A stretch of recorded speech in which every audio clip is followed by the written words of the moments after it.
and I know you'll probably want to go to the US in a minute, but the other thing, you know, I was talking about sort of volumes and bottlenecks, and I'm going to keep on the same theme.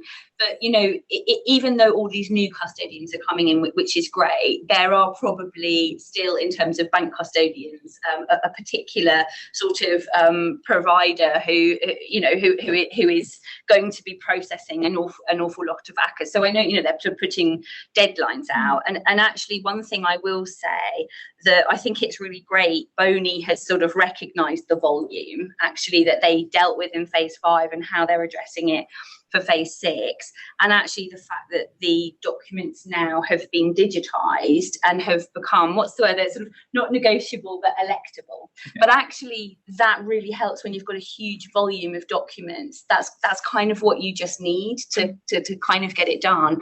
And the fact that it's going to be run over, I think, the Create IQ platform, and people will be setting up, you know, their ACAs on that, that's going to really help to manage when you've got a custodian that is going to be dealing with a huge volume. So it's actually pretty good that's happened. And, you know, we've actually kind of been doing sort of trials to see how the Create IQ works, setting up the ACA, and, you know, it's been really good. So I don't know if the US you will actually maybe Will and Doug can just mention, so because Deepak talked a little bit about the documents that PSDs sign up, but there's these ACAs that the bank custodians use. So I don't know whether Will and Doug, do you want to talk a little bit about the documents that the bank custodians use? Yeah, so before that, just want to add, like, you also have an interesting point, right? Because under the US rules, your custodian cannot be an affiliate of you or your counterparty. So to the extent that you're trading with your dealer actually is also your custodian.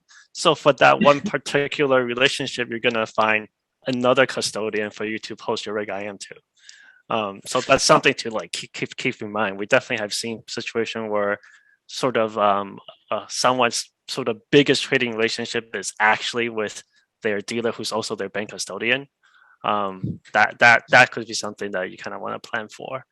And then the other point to add is, so in the previous phases, you actually get to a point where basically all the negotiation on the account controlment agreement is done.